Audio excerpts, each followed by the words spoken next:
우린 내가 정한 시간과 방법대로 그 약속이 이루어지지 않으면 되게 마음이 급해진다라고 얘기했잖아요. 그러나 여러분 기억하세요. 하나님의 정한 시간과 방법이 중요한 거지 여러분의 정한 시간과 방법은 중요하지 않습니다. 왜냐? 우리는 왜요? 항상 틀리기 때문에 그렇습니다. 그래서 이런 예를 들었습니다. 아이를 갖고 계신 우리 부모님들한테 말씀드렸죠. 아이들은 항상 급합니다. 그리고 항상 지금 해달랍니다. 얘네들은 나중에라는 말을 안 합니다. 얘네들은 미래가 우리보다 더 창창한데도 미래를 논하진 않습니다. 미래를 누가 얘기합니까? 부모님이 얘기합니다. 엄마가 들으라고 했지. 다 넣어줘라고 한 거야. 넌 나중에 크면 애들은 나중이라는 말을 모릅니다. 마치 하루살이 같습니다. 근데 하나님이 우리를 볼 때도 어때요? 그럴 수 있다는 얘기입니다. 오늘 마지막 23절 이렇게 끝납니다. 이와 같이 여호수아가 여호와께서 모세에게 말씀하신 대로 온 땅을 점령했다. 이스라엘 지파의 구분에 따라 기업으로 주었다. 그 땅에 전쟁이 그쳤다. 야, 여러분 수십 년이 지나고 나서 이 문제는 하나님이 약속한 대로 했다는 거예요. 이걸 왜 얘기하냐면 너희들은 너희들이 한 말을 안 지키지. 그러나 나는 그러지 않아. 나는 너희들에게 약속한 거 100% 준다. 이게 우리와 하나님과의 결정적인 차이입니다. 그래서 말씀드렸어요. 여러분 진짜 은혜 받은 성도는요. 다른 걸로 얘기하려고 하지 마세요. 뭐 내가 하나님 앞에 어떤 삶을 살고 싶어요. 어떻게 할 거예요. 이거 다 묻어놨어요. 그게 중요한 게 아니에요. 약속에 신실합니다. 여러분 만약에 말씀드렸습니다. 누차 강조할 건데 교회를 열심히 나가. 그 다음에 뭔가 교회에서 중직을 감당해. 근데 이 약속이 좀 희지부지해. 그 사람은요. 잘 들으세요. 하나님 못 만난 사람이에요. 왜냐하면 하나님은 약속에 충실하셨습니다. 한번 말씀하시면 그걸 지켜냅니다. 물론 우리는 사람이기 때문에 내가 지키고 싶어도 못 지킬 때가 있습니다. 뭐 대체로 그럴 때가 어때요? 뭐 우리 길 오려고 했는데 막힐 때 그건 내 방법이 내가 어떻게 할 수 없습니다. 오다가 막 펑크가 났다. 그거 어떻게 내가 하나님도 아닌데 뭐 뻥크로 때워질 쩌다 막 이러면 안 돼. 이거 안 돼. 안 돼. 그거 우리가 예측할 수 없는 삶을 우리가 뭐라 할 수 없습니다. 근데 항상 이유와 핑계가 있는 사람도 있잖아요. 이건 문제가 있는 겁니다. 하나님은 단 한 번도 약속을 이행하지 않으신 적이 없습니다. 저는 그래서 하나님을 믿습니다. 저는 그 하나님을 신뢰합니다. 저는 우리 온세대 가족 모두가 다 진짜 그 하나님을 신뢰할 수 있게 되기를 축원합니다. 그리고 그 하나님을 신뢰하는 사람은 자기도 그 약속에 대한 중차대함을 압니다. 자, 그런데 그 전쟁의 과정 속에서 하나님의 신비로운 원리와 해석이 여기 있는데요. 그게 뭐냐? 하나님의 역사와 섭리 안에는 각각의 사람들을 통한 정말 재미난 통계가 있다는 겁니다. 그게 뭐냐면 어떤 사람은 역사의 주체가 됩니다. 이게 뭐냐면 하나님이 쓰시는 사람입니다. 어떤 사람은 그 다음에 어떤 사람은 이용만 당합니다. 하나님 쓰지 않아요. 이 사람 때문에 이 사람을 활용합니다. 여러분 어디에 속한지 잘 들으셔야 돼요. 하나님이 쓰시는 사람, 그 다음에 이 사람은 이 사람 때문에 이 사람이 쓰임받는 사람이 있어요. 이거 이용당하는 거죠. 이건 뭐 어디에 이용당한지 난 모르겠습니다. 마지막 세 번째가 뭐냐면 대놓고 악역을 감당하는 사람. 자, 여러분 어디에 속하세요? 최소한 오늘 이전에 나와서 이런 얘기를 들을 수 있는 기회가 있다는 분은 최소한 엑스트라는 아닌 것 같아요. 왜냐하면 들을 수 있는 기회를 드렸잖아요. 여호수아 11장 19절에 이렇게 얘기합니다. 기브온 주민 히위 족속 외에는 이스라엘 자손과 화친한 성읍이 뭐라고요? 하나도 없다. 가나안 땅에 사는 사람들 중에 기브온 주민인데 히위 족속이래요. 이 사람들 외에는 이스라엘 사람하고 약속한 사람이 하나도 없다. 근데 얘네는 왜 약속했을까? 이스라엘 사람들이 무서우니까 아니라고 쓰였어요. 이 사람들은요, 가나안 동네에서도 싸움꾼들이라고 여러분에게 누차 말씀드렸습니다. 두렵지 않아요. 싸움 잘하는 민족이에요. 그런데 그들이 그렇게 이스라엘 민족과 약속한 이유는 그들이 믿는 하나님에 대한 소식을 믿고 들은 거예요. 교회라는 곳은요, 하나님에 대한 소식을 이렇게 얘기해 주는 곳이고요. 얘기해 주는 현장에서 어떤 사람은 듣고 내 것 삼아서 내가 움직이는 사람이 있고 맨날 그 얘기만 듣다가 가는 사람이 있어요. 이게 바로 아까 얘기했던 뭡니까? 두 번째 사람이에요. 들러리들이에요. 교회는 와요. 근데 항상 들러리예요. 아웃사이더예요. 그리고 결국 죽어서 지옥 가요. 그럼 목사님 어차피 그렇게 들러리로 살 바에야 그냥 아주 화끈하게 나가서 놀면 안 되겠습니까? 그렇게 하세요. 네, 화끈하게 가실 거예요. 여러분, 저는 그러나 이런 옵션을 들을 수 있는 기회가 있었다, 여러분에게? 그럼 여러분이 1번이 될 수 있다는 얘기입니다. 하나님 앞에 영광된 사명을 살다가 갈 수 있는 분들이라는 얘기입니다. 전 여러분이 그거를 붙잡게 되기를 주님의 이름으로 축원합니다. 이거를 뒤집어서 얘기하면 기브온 주민은 그들이 선택한 내용들이 그들을 살렸다는 겁니다. 그런데 그 사람들은 뭡니까? 가나안 땅에 징계받을 민족 중에 하나에 불과했습니다. 그러나 그들은 복된 것을 선택했지요. 이걸 보면 내가 선택하고 있는 그것이 요즘에 무엇이냐에 따라서 내가 하나님께 쓰임받을 것이냐 쓰임받지 못할 것이냐의 기로에 놓이는 문제 해결이라는 겁니다. 오늘 11장 20절에 이렇게 얘기합니다. 그들의 마음이 완악하여 이스라엘을 대적하여 싸우러 온 것은 정말 중요합니다. 여호와께서 그리하게 하신 것이라. 하나님이 그렇게 마음을 악하게 했던 겁니다. 뒤에 시작. 그들을 진멸하여 바치게 하여 은혜를 입지 못하게 하시고 여호와께서 모세에게 명령하신 대로 그들을 멸하려 하심이었더라. 전 여기서 정말 함께 질문하고 싶었습니다. 하나님, 그러면 가나안 땅에 있는 사람들의 입장에서는 억울하지 않습니까? 아니, 얘는 처음부터 진멸당할 존재라면 억울하잖아요. 근데 성경은 이 문제에 대해서 우리에게 명확하게 해결합니다. 여러분, 분명히 마음이 완악해졌다라는 말을 씁니다. 근데 완악하게 만든 주체가 누구냐 이거죠. 마음이 완악하다, 마음이 굳어졌다. 이 마음이 하찮게했다는 겁니다. 엉뚱한 담담이 생겼다는 겁니다. 여러분 보세요. 우리가 하나님을 기쁘시게 드리고 마음을 탁 정할 때도 하사크, 담대함으로 마음을 굳세게 하죠. 죄 지을 때도요, 마음을 강하게 합니다. 계획을 짜고 그 계획을 이루기 위해서 우리는 요지부동 그냥 끝까지 그 길을 선택합니다. 이게 하사크입니다. 그러니까 어떤 사람은 하사크를 이렇게 쓰고 어떤 사람은 이렇게 쓰는 거예요. 자, 정말로 오늘 중요한 건 오늘 20절에 이 시대를 살아가는 우리들에겐 내 주변에 일어나는 일들을 보는 눈이 어떻게 열릴지에 대한 그 근거 자료로 삼는 거예요. 여러분 그랬어요. 성경을 읽으시면요, 지금이 보인다니까. 그래서 성경 읽는 거지. 이제 최소한 우리는 이 말씀 접하고 난 다음엔 내 상황, 우리의 상황을 해석할 수 있는 그 길이 열린 거예요. 우리 각자의 마음을 항상 철저히 뭔가에 의해서 핸들링 당합니다. 동기부여가 되잖아요. 그러면 우리 마음은 어떻게 돼요? 굳어지는 거예요. 나쁘게 표현하면 여기선 완악해졌다라고 하고요. 좋게 얘기하면 담대해졌다고 얘기하는 겁니다. 이 고집을 부리다라는 단어로 하자크를 쓴 겁니다. 근데 이 단어가 어디 단어하고 똑같은지 아세요? 우리 올해 주제인 강하고 담대하라도 똑같은 단어입니다. 하사크 베마츠. 똑같이 강하고 담대하라. 거꾸로 읽거든요. 히브리어는 강하고 담대하라. 똑같은 거예요. 그 단어하고 얘하고 똑같아. 아니, 어떨 때는 여호수아에게 강하고 담대하라라고 얘기를 하나님이 하시고 그거를 이렇게 좋게 평가하시고 그러잖아요. 근데 여기서는 반대잖아요. 쟤네는 지금 강하고 담대해야 될 때는 안 하고 엉뚱한 데에 강하고 담대해. 이 소리예요. 내 삶에, 우리의 삶에, 우리 가정 속에 이 상아리만큼 안 되게 하고 못 되게 하고 넘어지게 만드는 이상한 고집 있잖아요. 이게 하사크예요. 집안 내력 대대로 그것만 선택하는 사람도 있습니다. 그게 하사크예요. 그래서 그 집안은 그걸로 망하고요. 그리고 그 집안은 그것 때문에 무너지게 되는 거예요. 그가 하사크예요. 여러분, 근데 이렇게 설교해도 여러분은 모르십니까? 이거를 보면 이제 여러분의 집안이 보여야 되는 거예요. 우리 집안은 어디에 약한가?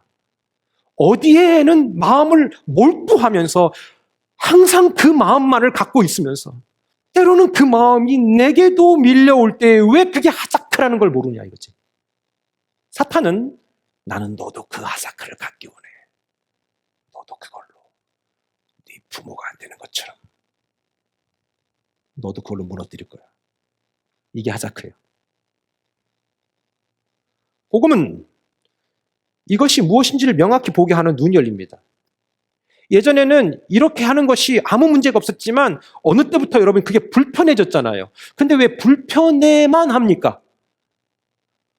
불편하다는 것은 아직 은혜를 못 받았다는 거예요. 불편해하지 마세요. 그거를 수용하면, 억셉트하면 불편하지 않은데 계속 밀어치고 있거든. 계속 하자크하는 거야. 계속. 여러분 나중에 그게 어떻게 되는 줄 아십니까? 오늘 성경에 다 나와 있습니다. 우리 하나님은 강하고 담대하라고 말씀하셨어요. 왜? 난 너에게 바른 길을 제시하고 싶다 이겁니다. 요한복음 9장 39절에 이 말씀이 있습니다. 예수께서 이르시되 내가 심판하러 이 세상에 왔으니 보지 못하는 자들은 보게 하고 보는 자들은 맹인이 되게 하려 함이라. 저거 봐야 되는데 못 본다는 거죠. 여러분 예수님 믿고 여러분이 지금 보게 된 눈이 열린 게 있지 않습니까? 솔직히 난 있다고 보거든요. 그런데 제가 약간 아쉬움은 좀 있어요. 하나님이 보여는 주신 사람들이 많은데 보고만 있어요. 왜? 아직까지 마음이 하작한 거예요. 보긴 해. 근데 보는 게 끝이야. 봤으면 이제 움직여야 되는데 움직이긴 싫어. 그래서 영적 비만 상태에 있는 거예요. 여러분, 하나님 우리가 보기를 원해서 보여주셨어요. 설교를 통해서, 말씀을 통해서, 보여주신 거, 가이드라인 보인 거예요. 근데 왜 자꾸 본 거를 무시하냐 이거지. 우리의 사명은 바로 그거라고 생각해요. 복음은 허락된 자들이 눈이 열려 보게 되는 능력입니다. 반대로 끝까지 보지 못하게 해서 사망의 길을 선택하는 이들의 결말이기도 합니다. 양극단을 달리는 겁니다. 가끔 보면요, 목회자를 오해하시는 분들이 계세요. 나도 여러분들한테 사랑받고 싶거든요. 여러분, 제가 여러분한테 미움받고 싶어요? 싫어요, 나도요. 내가 연예인은 아니지만 나도 사랑받고 싶다고요.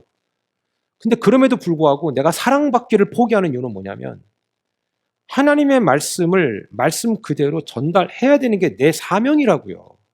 독립운동가는요, 말 그대로 적대국에 내 생명을 걸고 바른 진리 안에서 민족을 대표하고 그 민족이 추구하는 바를 대표하기 위해서 목숨까지 걸 수 있는 사람이 독립운동가란 말이에요. 전 여러분들이 영적인 독립운동가라고 생각하는데 독립운동가들이 다 매수돼가지고 말이지. 그렇게 되면 어떻게? 나라가 망하는 거예요. 저는 오늘 이 설교가 여러분을 더 살리게 되는, 우리를 살리게 되는 기회가 되기를 주님의 이름으로 축원합니다. 여러분 여호수아도 사람이에요. 그렇기 때문에 가나안 백성들 다 죽이라고 할 때 좀 마음이 좀 측은하지 않았을까요? 얘네들 애들도 있는데 어떻게 다 죽여? 못해나. 하지만 모두 다 죽이라, 진멸하라 라고 말씀하셨습니다. 그것은 하나님께서 가나안 여러 족속들이 고집을 부렸고 마음을 스스로 악하게 했고 결국 이스라엘과 끝까지 싸울 마음들을 놔두셨기 때문에, 하자크했기 때문에 이건 해결할 수 없다라고 얘기한 겁니다. 이 하자크에 대한 이해를 여러분 더 드릴까요? 자, 성경에 이 마음이 있어요. 이 말이. 오늘 이 단어 하자크는요, 똑같이 사용된 곳이 있습니다. 출애굽기 9장 35절에 보면 바로 얘기가 나옵니다. 이집트를 빠져나올 때 파라오잖아요. 파라오. 자, 바로의 마음이 완악하여, 이게 하자크입니다. 이스라엘 자손을 내보내지 아니하였으니 여호와께서 모세에게 말씀하신 것 같더라. 하나님이 이미 알았어요. 쟤 하자크해. 여러분 진짜 여러분을 놓고 기도하다 보면 그런 마음 주실 때 있거든요. 하나님이 쟤는 요즘에 하자크해. 쟤 놔둬. 그럼 제가 어떻게 해야 됩니까? 옛날엔 철이 없어서 그걸 다 얘기해 줬거든. 지금 얘기 안 해. 설교 때 본인이 결정하고 본인이 은혜 받지 못한 사람은 개인적으로 얘기해도 못 알아듣습니다. 오늘 바로가 마음이 완악해졌대. 하자크에서 이스라엘 민족을 내보내라고 하는 그 말을 안 들어. 하나님은 그걸 미리 아시고 어때요? 쟤 하자크 할 거야. 쟤 요즘 상태가 맛이 갔어. 이거예요. 근데 또 이 단어가 또 나오네. 곧 이어서 출애굽기 14장 8절에 여호와께서 애굽 왕 바로의 마음을 뭐 했다? 완악하게 했다. 와, 그럼 보세요. 앞에 아까 35절과 14장 8절은 달라요. 처음 거는 바로가 스스로 내가 그렇게 만들어낸 하자크예요. 우리하고 똑같지 않아요? 하자크란 단어가 여기에만 20번 나와요. 20번. 그런데 10번은 바로 스스로 하자크했다가 나오고요. 나머지 10번은 하나님이 그렇게 하도록 놔두셨다가 있어요. 재미나지 않아요? 하나님은 이유 없이 그 마음을 완악하게 놔두지 않습니다. 그러면 억울한 거지. 생각해봐요. 멀쩡히 잘 있는 사람이 내가 하나님이 얘랑 약속한 것을 주기 위해서 얘 마음을 나쁘게 만들어요? 그러면 하나님이 옳지 않은 거잖아요. 그런 고민은 하시죠? 예. 저는 성경을 엄청 의심하면서 많이 봤거든요. 의심하면서 보니까 좋은 건 있대. 답을 곧바로 주시더라고. 그런데 하나님이 하자크하게 해서 얘 거 뺏어서 줬으면 얘는 억울한 인생이잖아요. 근데 그게 아니라는 거예요. 그 사람이 그렇게 마음이 완악해진 것은 20번 중에 10번은 지가 만들어낸 거다. 이게 자유의지라는 거잖아요. 여러분, 우리도 지난 시간 엄청 하자크했잖아요. 아니 뭐 이렇게 남을 생각할 필요는 없어. 그냥 나 생각하면 되나. 저도 설교하면서 나도 하나님 앞에 엄청나게 하자크했다. 그런 잘 들으세요. 나머지 10번은 이제 하나님이 남은 거예요. 네 마음 내가 더 딱딱하게 할 거야. 왜? 너가 10번은 네가 썼잖아. 나머지 10번은 내가 너 혼쭐 내기 위해서 10번은 더 악하게 놔둘 거야. 어때요? 이거예요. 그러니까 여러분이 마음을 악하게 해도 아무 문제가 없죠? 하나님이 특별한 조치가 없지요. 지금 그것이 18번째일 수도 있다라는 생각을 하시면 조금 도움이 될 수 있겠다. 아니면 지금 37번째일 수도 있겠다. 저는요, 우리 스스로 마음을 이상하게 담대하게 만들어 놓지 않았으면 좋겠어요. 목사님, 그러면 하나님의 자녀가 그럴 수 있습니까? 예, 그러실 수 있습니다. 얼마든지 여러분 그러실 수 있고요. 저도 얼마든지 그럴 수 있습니다. 결과는 우리 각자가 정말 힘겹게 감당해야 됩니다. 이게 하자크입니다. 오늘 11장 22절에 이렇게 말씀합니다. 다 같이 시작. 이스라엘 자손의 땅에는 아낙 사람들이 하나도 남지 아니하였고 가사와 가드와 아스도데만 남았더라. 아낙 사람들이 누굽니까? 예전에 정탐꾼으로 갔을 때에 슬쩍 봤던 애들이거든요. 와, 엄청난 기골이 장대한 사람들. 창세기 6장 4절에 네피림의 후손이라고 얘기가 나와요. 엄청나게 기골이 장대한 사람들. 싸움하면 당연히 난 질 것 같다는 사람들. 거인족들을 얘기해요. 싸움꾼들이에요. 무슨 천사의 무슨 후손들이 아니에요. 이상한 헛소리 하는 분들 많아요. 그냥 사람인데 거인족이고요. 그 다음에 엄청나게 싸움꾼들이에요. 얘네가 바로 아낙 사람들이, 아낙 자손들. 처음 가나안을 다녀왔던, 정탐꾼으로 다녔던 12명이 그걸 딱 보고 입이 떡 벌어진 거예요. 안 되겠다. 나는 경쟁력이 없어. 난 안 될 것 같아. 이걸 오늘로 표현하자면, 뉴욕, 난 안 될 것 같아. 여러분, 어디선 될 것 같으세요? 우리 이런 경우를 많이 해요. 어떤 사람들. 여기서는 안 되면 저희 가면 될 것 같고, 저희 가서 안 되면 여기가 될 것 같고. 아니요. 어디서도 안 돼요. 부딪혀야 되는 거예요. 부딪혀야 되는 거예요. 민수기 13장 33절에 정탐꾼들이 한 말이에요. 거기서 네피림 후손인 아낙 자손의 거인들을 보았나니 우리는 스스로 보기에도 뭐다? 메뚜기 같았다. 그와 같았을 것이다. 아낙 자손이 이스라엘 사람들한테 너네 메뚜기란 말 안 했거든요. 근데 자기 스스로 메뚜기라고 하면 메뚜기라고. 여러분이 스스로 여러분이 평가하지 마세요. 난 안 될 것 같아. 나는 어려워, 힘들어. 이런 경우 되게 많거든요. 나는 내 믿음은 어느 때인가 성장할 거야. 성숙해지겠지. 뭐 때가 되면. 여러분, 때가요? 그런 말 하지 마세요. 여러분이 그때를 정할 수 없고요. 그때가 안 올 수도 있어요. 그리고 또 하나. 지금 복음 들었다면 지금 하셔야 되는 거예요. 여러분에게 내일은 없을 수도 있어요. 전 이런 얘기 했습니다. 여러분, 목사가 성도들 돈 잘 버는 거 얼마나 좋아요. 돈 때문에 영혼은 팔지 마시라고 제가 말씀드렸어요. 아무리 여러분이 혈안이 되고 많은 계획 갖고 있어도 하나님이 여러분 치는 게 아니지. 내 스스로 몸 한 번 아프면 다 필요 없어요. 다 필요 없다니까. 그냥 가야 돼. 아니면 그냥 누워 계셔야 돼. 약속 다 무너져요. 꼭 그렇게 돼도 잘 모르더라고, 사람들은. 내가 이렇게 설교를 해도 나한테는 안 일어나겠지. 아니요. 이렇게 설교하는 저한테도 일어날 수 있어요. 그거는 누구도 장담 못 해요. 오늘 산다는 것은 그건 기적이에요, 여러분들. 이것을 아는 것이 복음입니다. 이스라엘 민족이 신명기를 통해서 말씀했어요. 곧 민수기를 통해서 말씀했어요. 야, 쟤네들 볼 때 나는 완전히 메뚜기다. 메뚜기다. 이건 완전히 메뚜기가 뭐예요? 그냥 쉽게 푹 불어서 먹는 거 아닙니까? 하나님 우리를 그렇게 과소평가할 정도로 평가절하해서 평가한 적 없어요. 우리 하나님은 우리 아버지세요. 아멘. 여러분, 그렇기 때문에 정말 이런 말, 이게 설교 언어로 맞을지 모르겠지만 쫄지 마세요. 그리고 엉뚱한 데 담대해지지 마세요. 하나님은 우리들에게 충분히 감당할 수 있는 경쟁력을 허락해 주셨다. 이걸 믿으시란 말입니다. 신명기 9장 2절로 3절 한번 볼까요? 같이 시작. 크고 많은 백성은 내가 아는 안악 자손이라 그에 대한 말을 내가 들었나니 이르기를 누가 안악 자손을 능히 당하리요 하거니와. 보세요. 아무도 얘네를 이긴 애들이 없어. 워낙 크니까. 힘이 장사니까. 예? 지금은 미사일로 싸우고 드론으로 싸우지만 이때는 덩치 큰 게 장땡이라. 그렇잖아요? 예? 죽었다 깨도 우리 꼬마애들이 여러분 이길 것 같아요? 못 이깁니다. 힘으로 제압당하면. 이렇게 드는 거야. 그냥 들어서 흔들면 끝나는 거야. 그런데 어때요? 이런 평가가 있는 거죠. 그러나 오늘 너는 알라. 내 하나님 여호와께서 맹렬한 불과 같이 내 앞에서 나아가신 즉. 뭐예요? 너보다 앞서 내가 나갈 거야. 너 걱정하지 마. 나 따라오기만 해. 근데 하나님은 안 보이거든. 그러니까 마음이 급한 거예요. 여러분, 우리는 직장, 사업, 어떤 인간관계, 결혼, 자기가 하나님보다 자꾸 앞서가잖아. 그럼 마음이 급하니까 그런 거거든요. 근데 하나님 말씀하셨어요. 내가 너보다 앞에 갈 거야. 걱정하지 마. 내 앞에 엎드러지게 할 거야. 그 나라들 다 무너지게 할 거야. 여호와께서 내게 말씀하신 것 같이 너는 그들을 쫓아내며 속히 멸할 것이라. 실제로 하나님은 약속해 주잖아요. 이거예요.